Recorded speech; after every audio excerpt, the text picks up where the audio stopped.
Welcome back to Agency Ascend, the podcast for independent insurance agencies and DFW and beyond. I'm Chad Brummett, our COO, and with me today, as always, is Mr. Chris Lacey, our managing partner, and Jessica McMurney, our RVP. So today we have a bit of an interesting topic. It's different than the past because we're shifting gears, right? We're not talking about carriers.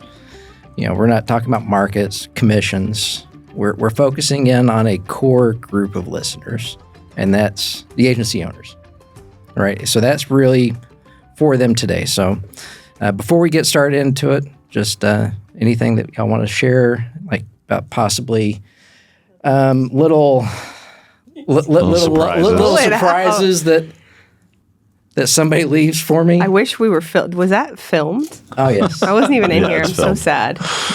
Did you show the camera? I just did. Oh, okay.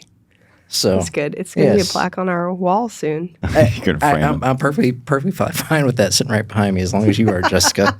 Are you going to sign it? Oh, absolutely. So Deal. Deal. I'll bring Paddington to go along with it. Perfect. So what will look like the Joe Rogan experience, but only for insurance. The insurance version of the Joe Rogan podcast. Oh my gosh. That would be great, actually. No, but in all seriousness, we have a fun topic today, right? Because it does. Mm-hmm. It pivots a little bit. When we talk about insurance, we have gotten kind of wrapped up a lot in the contracts and what things are there, but there's still very much the human element of it. And that's when you boil down to it, it's how the owners are, what it is that they're doing within their agency, and not all owners are created equal. Right. It definitely plays a part if they're looking to evaluate their business or looking to sell, merge, or bring in another entity.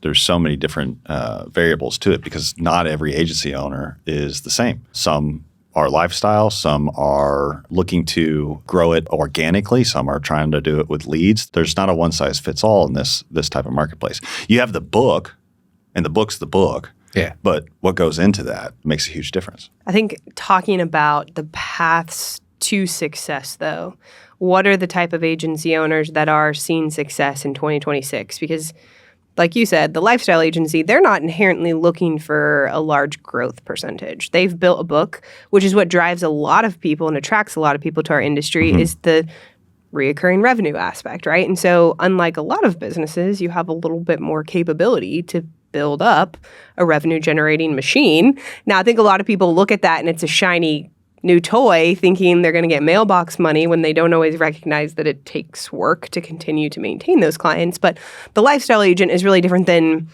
that growth-minded agency owner that's really looking to build or to hit the next level. Right. We've seen a lot of people that are migrating from the producer role into the ownership seat. So I feel like there's a lot of difference too in just when we talk about the startup agent, the different types of startup agents. Well, and even pursuant to that, I mean, it can also be seasonal.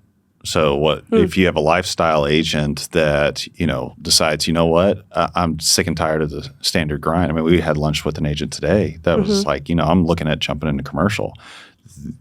He's never been a commercial, but he's moving into that. So now he's moving into a different cycle. Yeah, more of a growth focus, right? So and Jessica, one thing I don't want to move too far from that you mentioned was success in 26, right? Mm-hmm. So I think we measure success very differently depending upon what the agent wants, or their outcome, right? So I think before we go down that trail, what are if we're going to put 5 buckets out there for the types of agency owners, how would we classify those? Or I mean, is it? I think we definitely already named one, which is the lifestyle agency. Mm-hmm. Not inherently looking for massive amount of growth, want to retain what they have, happy somewhat with the business that they've built.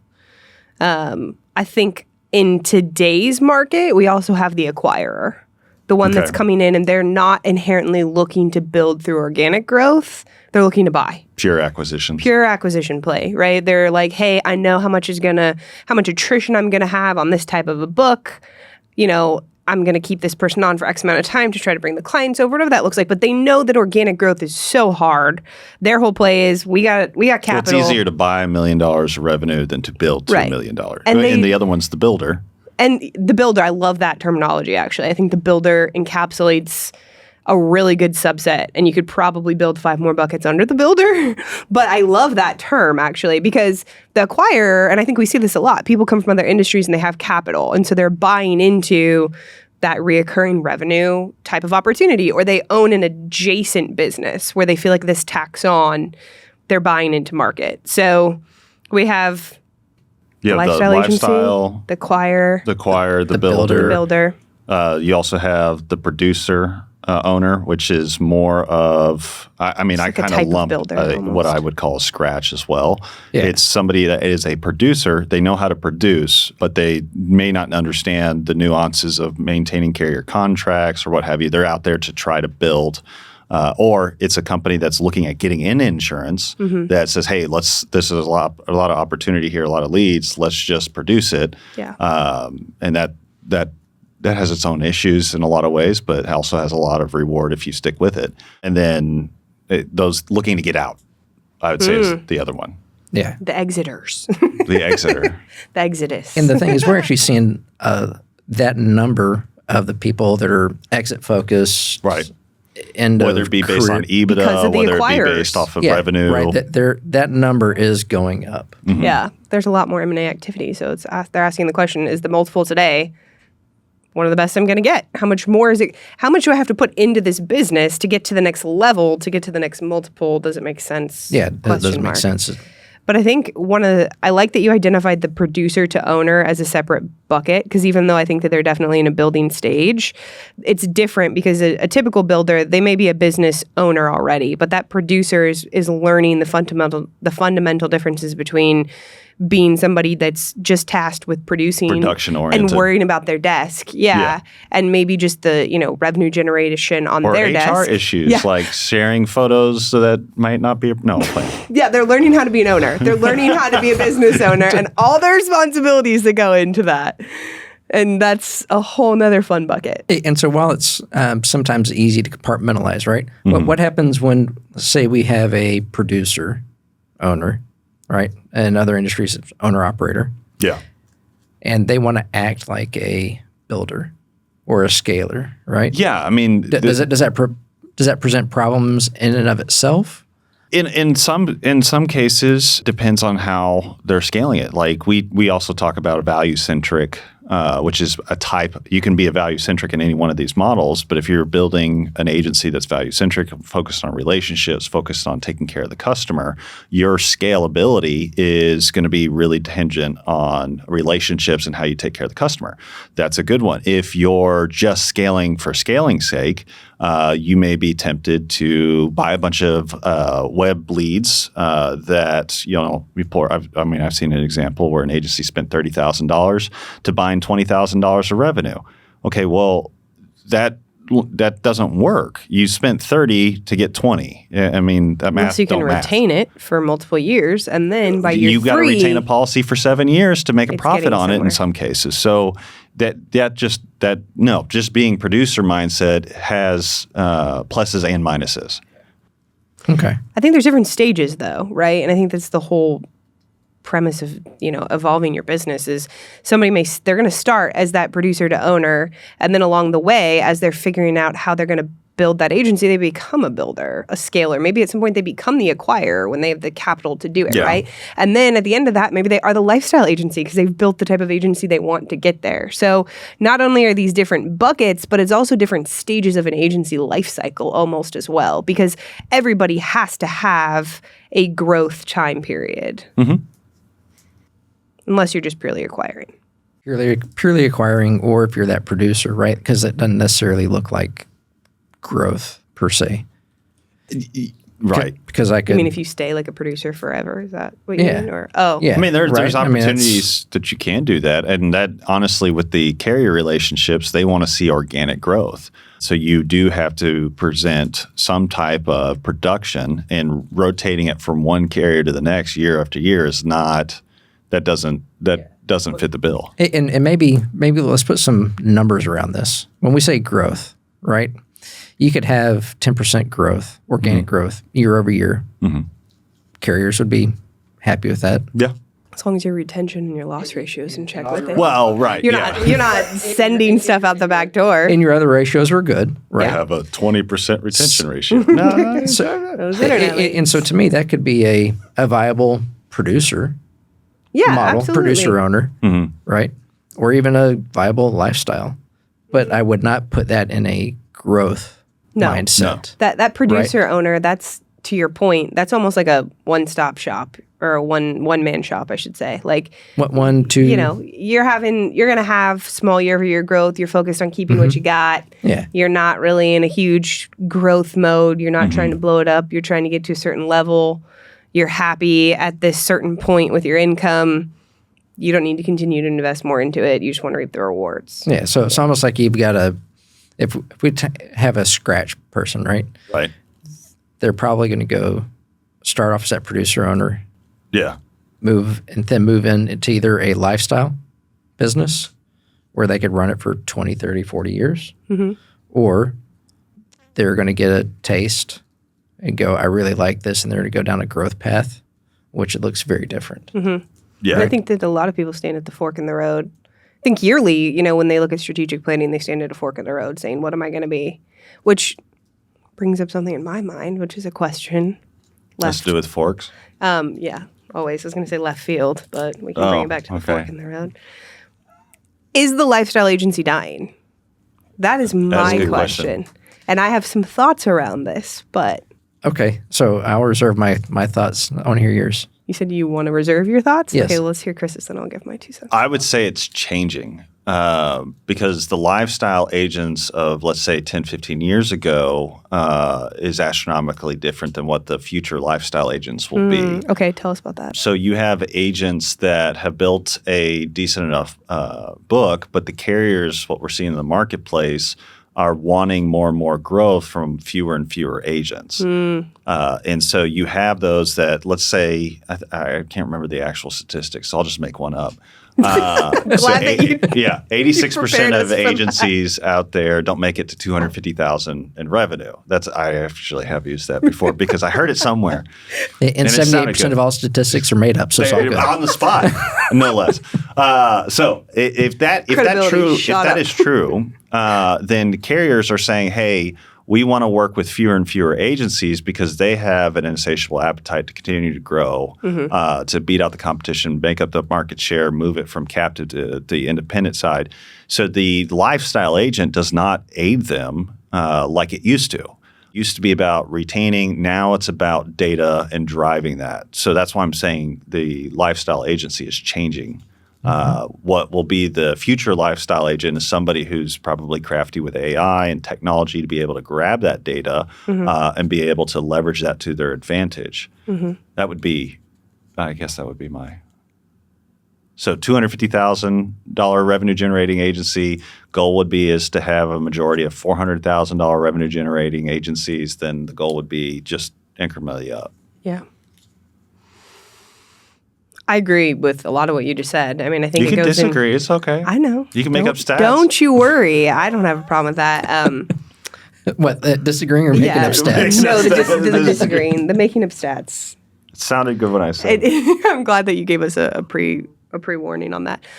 I agree with all that, which is why I actually think, to a degree, the lifestyle agency is somewhat dying because of what you said. And I know this is somewhat of a bold statement. I'm not saying that's tomorrow, but what's been really interesting over the past years, I think that we've actually engaged, from a recruiting perspective, a lot more of the older, historic, I've been independent and I've always just wanted to be purely independent agencies. And you have these owners, we've kind of talked about them before, but they're getting into the fourth quarter of life. They've ran this agency for decades. And if they sold it today, that multiple, they may not be able to live off of that as a retirement. But they're also not in a stage where they're growing. At the same time, we're in a hard market and carriers are expecting more. They're expecting growth. And the other thing is that with advancements in technology, carriers don't need as many distribution points. The IA channel that has built these massive books for them, it may not look the same in the future. Well, but you say that, and I'm going to argue, because I do know some stats around that are accurate. Tell us. We are seeing that the independent market itself is increasing in agents, not decreasing, whereas the captive is decreasing in agents. That's a good point that you make, because that was going to be my next point on just the premise of the thought process around this, which is you're seeing, especially in a captive model, which I don't know in comparison on captive agents if we call them lifestyle versus independents, if there's more in a captive model, but you're seeing these extreme changes to compensation where if you looked 10, 15 years ago, those agents, the captive agents were very competitive with independent compensation to a degree where they were making 12 to 15. And now some of those renewals are 3-4%. Try to run a business on that. They're not. It's all new business focused at 20-30% pushing. Meanwhile, you have that. Social media and people out there saying that your agent's making 20% commissions, and it's just like, where's that at? For the first 2 years, friends, you are. See earlier comment about made up stats. Or just part of the stat. There is a captive carrier where you can go make 30% for the first 3 years on a certain program. But it's bonuses. Yeah. Well, it's all bonus based, and that's the difference. Is you can turn a math equation into a lot of different factors when you play it the right way, right? So you can say it's 30% commission when you're getting, one of our competitors says bonus. that our agent makes an average of 27% commission. I'm just like, in what world? Yeah, workers' compensation. It's a whole workers' comp. Workers. Yeah, it's only workers' comp. It's all workers' comp. I'm like, that math doesn't math. So here's my take. Yes, personally, I think the lifestyle owner, to Chris's point, it's shifting, but I think we will see a growth in that over the next 10 years. A growth in the lifestyle owner? Yeah. And how are they going to do it? And here's why. The independent channel is targeted by most of the carriers because they see that it's a great way to grow. Yeah. And they have more control. Lower overhead, more control, right? At the same time, they don't want a bunch of $10, $15, $20 million shops out there or bigger, right? Because at that point in time, they start to lose a little bit of that control. Yeah. You're saying they start to lose control at $15, $20 million shops? Yeah. The larger the weight the carrier, the more they can. Premium or revenue?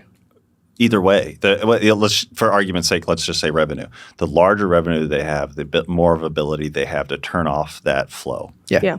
And redirect it. If you get pissed off, then I'll just say, all right, I'm just not writing you. And if enough of them do that, that's going to hurt. That's a big chunk, right? And so that's where I think the network model actually is poised to have the biggest growth. And think about some of the best agencies that fit into that model. Oh yeah. Well, we're seeing. I mean, that's true. We're seeing. I mean, I'm seeing every person out there that has a seasoned, sizable agency going, all right, we're going to start a network model. Now, they're both funny as well as comical. Well, that's the same thing. Some of it's crazy. Like absolutely crazy. Like they're trying to do something and it's like, man. Like pop-up networks is what you're saying? Pop-up networks, yeah. And it's just like that is not – you're going to end up causing yourself a lot of heartache and a lot of pain, whereas some of them have some really good ideas as far as like leveraging technology and some of the other stuff. But by and large, I mean the network concept has been around at this point for 30 years. And so like the time to have jumped into it was 30 years ago. It's maturing, and you have outliers. I mean, I would argue that we're, with the SIA model was one of the first ones out there. But the newer guys are starting up clusters. Well, you have to mass insane growth. But that's not the same as like what we're doing. It's not the same, right? And Chad's talking about. Think about it. The advantage is I could still be that lifestyle person that wants my relationships, that wants my flexibility, wants all these things, right? Then I can leverage the engine from somebody else that has the scale, has the infrastructure, the insulation, has the tools, codes, has the AI, has everything there, right? So then now that's at my disposal. Right. I don't have to put in that infrastructure because even if you take a younger demographic that is more tech savvy, it doesn't lower the barrier for the cost to get into the tech. Right. It doesn't lower the barrier for getting in with the carriers, right? Because at the end of the day, the carriers still need production. Yeah. They still have to have a certain amount of production. And that number only gets bigger on a year-by-year basis. So that barrier to entry for those newer agents is lower. It gets higher and higher and higher. So that's where, to me, the network really comes into play. And that kind of insulates and still allows for those relationship-based lifestyle agents. The agent we were talking with, or one of the agents we were talking with earlier, was asking a pivotal question with technology. Is like, should I look at investing in Salesforce?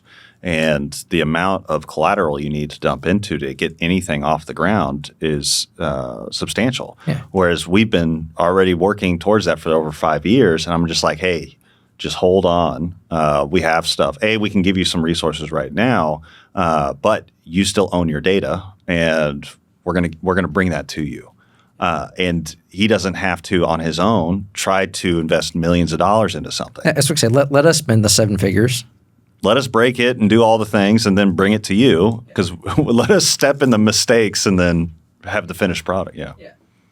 But again, not all networks going to do that. Correct. So, it's like with anything, you have to find the right partners. This is kind of tangent, but the networks that I see that will fail are the ones that are more of just by doing acquisitions. The whole reason for their existence is to aggregate production to make the carriers pay more. It has to be a win-win for all parties: the agent, the carrier, the network, all of them. It has to be value-centric, period, right?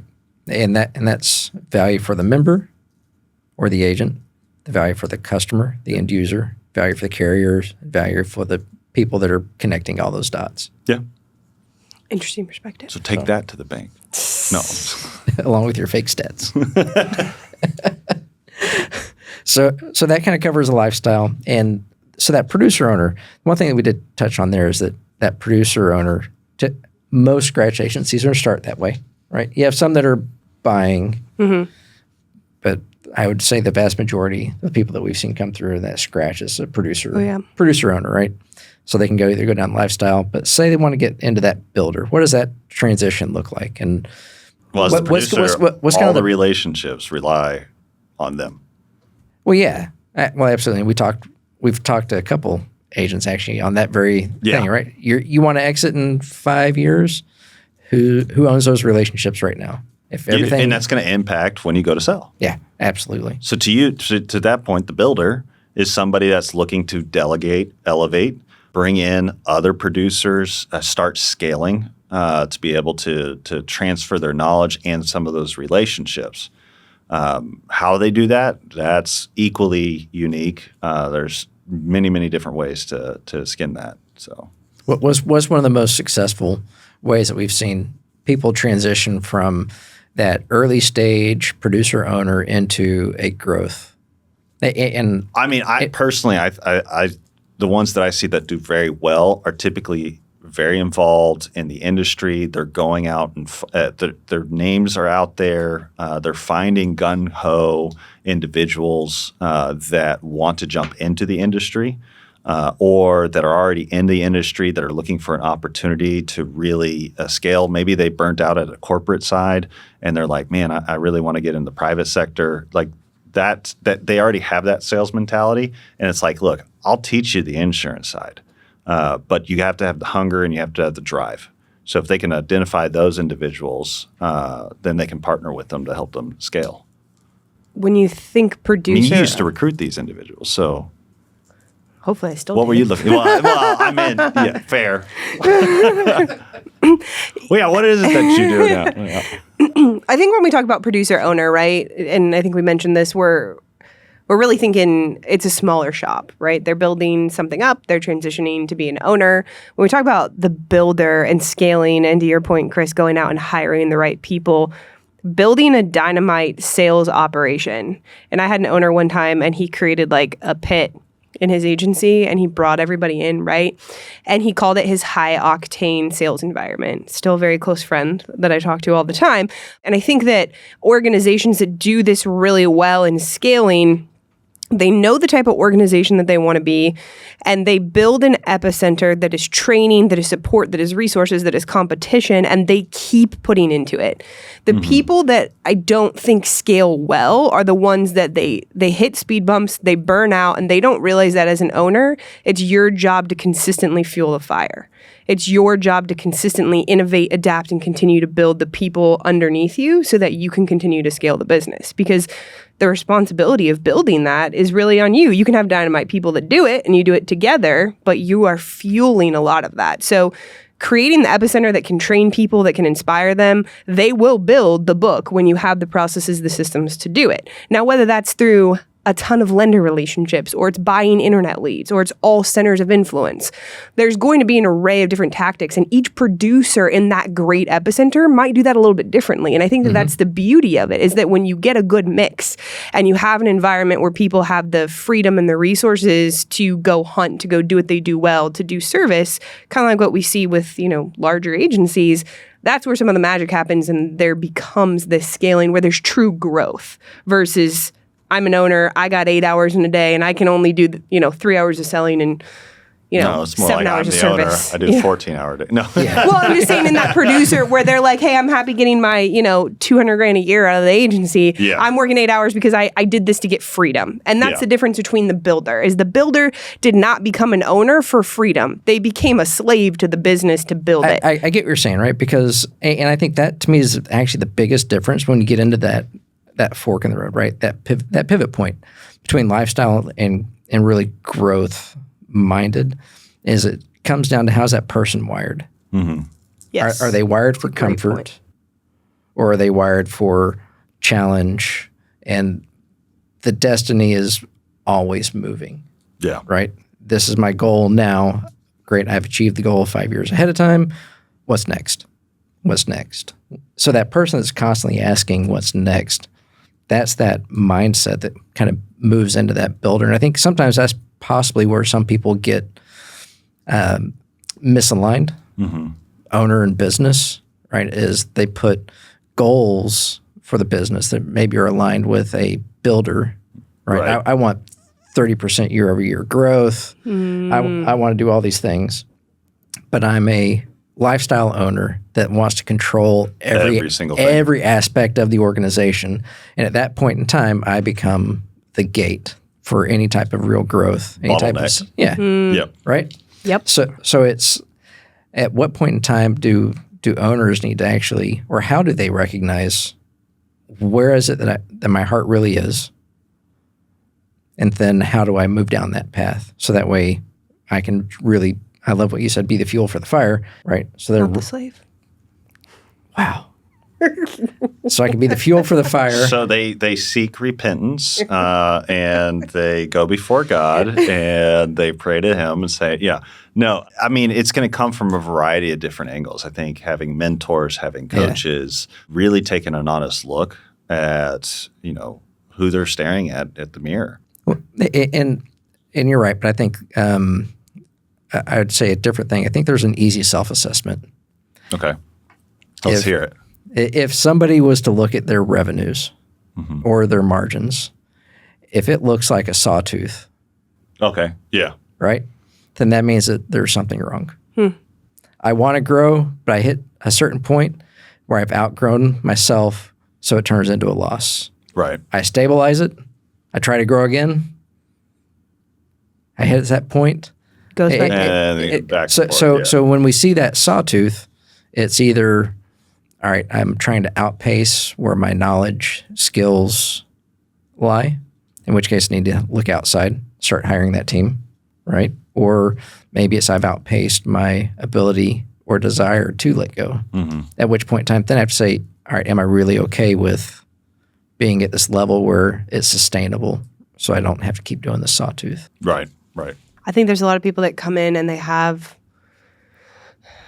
big goals and they think that they know how to accomplish those. But to your point, self-awareness and self-assessment are a big component to ownership and really knowing how to execute your plan. I think there are a lot of people where they're like, hey, I want X amount of growth. This is what I'm striving for. And it's not always a surprise when you sit down at the end of the year and it's not there. but it's because there's not inherently a realistic expectation of how to get there.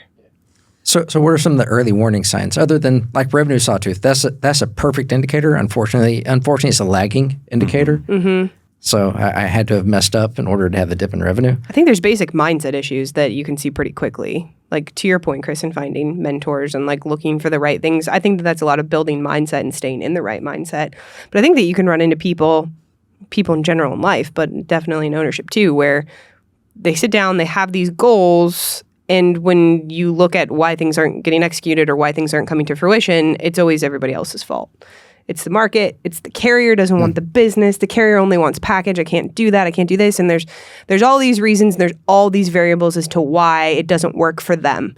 And the people that shift that and they figure out where the opportunity is, and they're always going to your point, that person that's always running toward the moving target, they're going to adapt with whatever the landscape is. I would say it's a recognition of, you said fail, right? To me, a successful owner never has that in their vocabulary. It's always leveraging and pivoting. Hey, if this, then that. If that, then this. And the only time that they would recognize failure is when they quit or give up.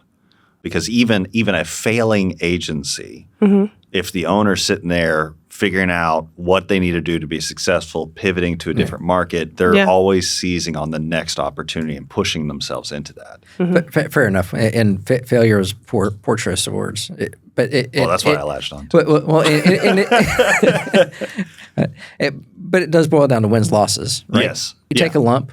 What do I do with that lump? Do I see it as an excuse? Right. Or do I see it as, all right, what did I do? What do I need to do different to make sure that coachability is going to be a huge proactive measure. If you're constantly seeking education, if you're constantly looking for ways to redevelop yourself, that's not just unique to our industry. That's everywhere you look. Yeah. I mean, that's that growth mind of saying, hey, I am not the smartest. I am not the best. I'm always seeking to improve. Wherever I can get that information, wherever I can get that knowledge, I'm going to.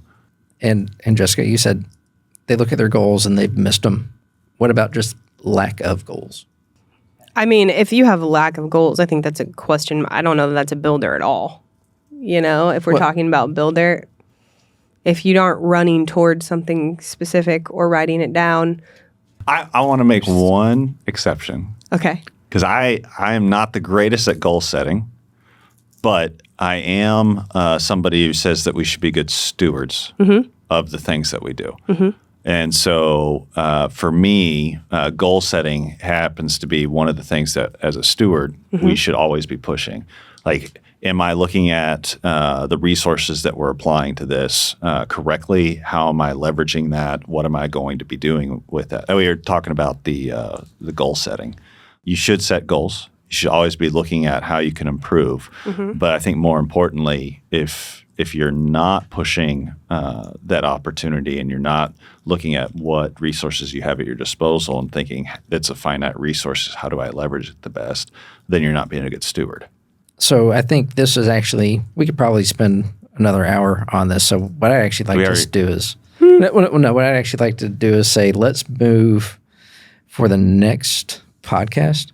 Let's identify an ideal builder, have him in here or have them in here as our next ghost. As our next guest. The next ghost. The next guest. And then we're going to do another outtake. Yes. So we'll begin our agency spotlight series. Now we'll get some real life people in front of them that have built. Yeah, absolutely. And because that would also pivot into our next question, which is actually for 2026, of those 5 profiles, what are those 3 or 4 things that they should be doing to really focus to make sure that they're going to be successful for this year? Because a lot is different this year than last year. The market's starting to soften up a little bit. The season for the builder. Yeah. So what's Chris, in your perspective, what's the number one thing an agency owner needs to focus on in 2026 to be successful? Ooh, the number one thing for every single model that we presented, I would say right now it is production. We have come out of the hard market and it's going to be all hands on deck. So the number one thing is produce. Yeah. Yeah. Well, even, and this will upset some of our relationships, but even if it's monoline, go out, produce. Yes. Growth is number one. Yeah. Yeah. We got to fire out anyway. Yeah. That's my number one. It's pretty good. Did I steal yours? I obviously can't say growth again. Well, I mean, you can. It'd be redundant, but you can. I think growth is huge. It's going to be a huge component. If there's one word for 2026, it is growth. Every carrier is ready for it. Not every carrier, but all the carriers are wanting it. Carriers that weren't ready to come back to market are kind of getting pushed back to market. It's going to be a big component. I would say if there's another overarching theme that's extremely important for adaption in an agency, at least starting in 2026, it is technology.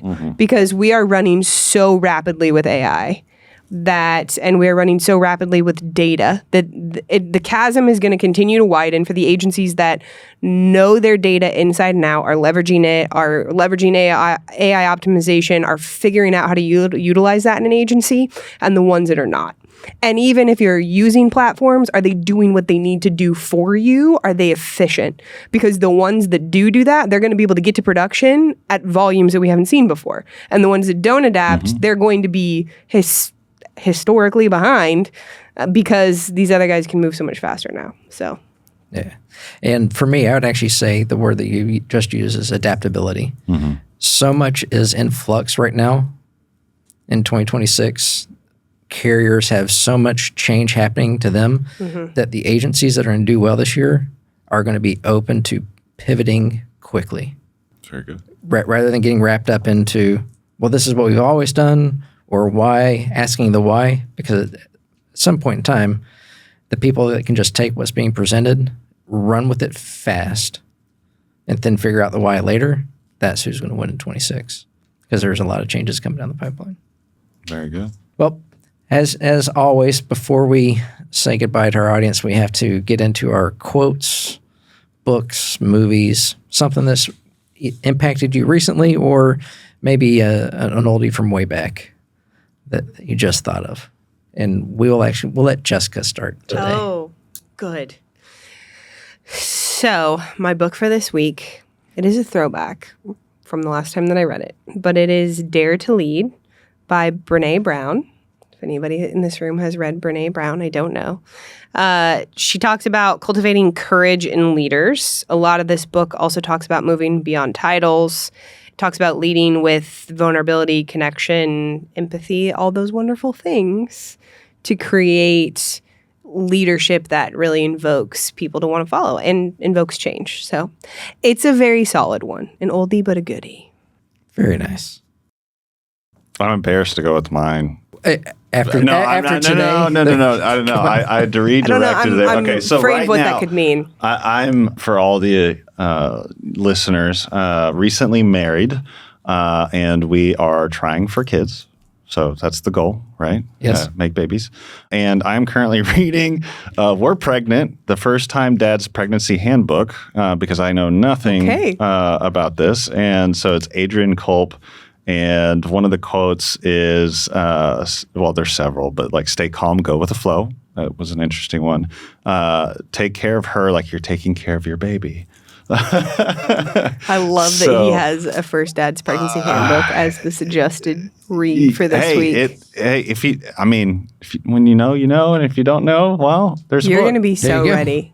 Yes. Go with the flow. Yeah. That's the best possible advice. Just go with it, right? You're sleep deprived. That's what my reading is currently about. So, man, we'll build you a nap pod when. Thanks. No. I actually won't need it. No nap pods. No, yeah, we don't do nap pods. We don't do nap pods. Oh my gosh. They've been vetoed too many times.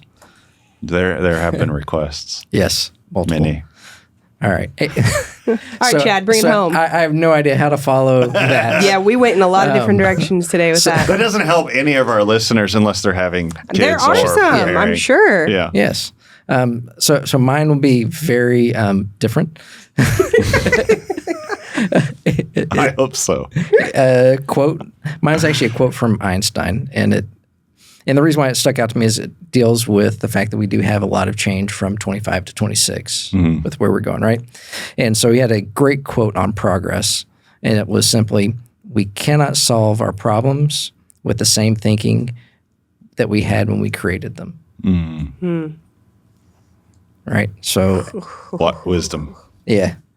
So it's just challenge our thoughts, challenge where we're at, and make sure that we have new thinking to solve the problems of today. I like that. Awesome. So that's a great place to leave it. Thank you, Chris. Thank you, Jessica. It's a pleasure as always. And we encourage our followers to come back next time when we bring in a new agency owner and we kick back up the Agency Spotlight series. And with that, until next time, onward and upward.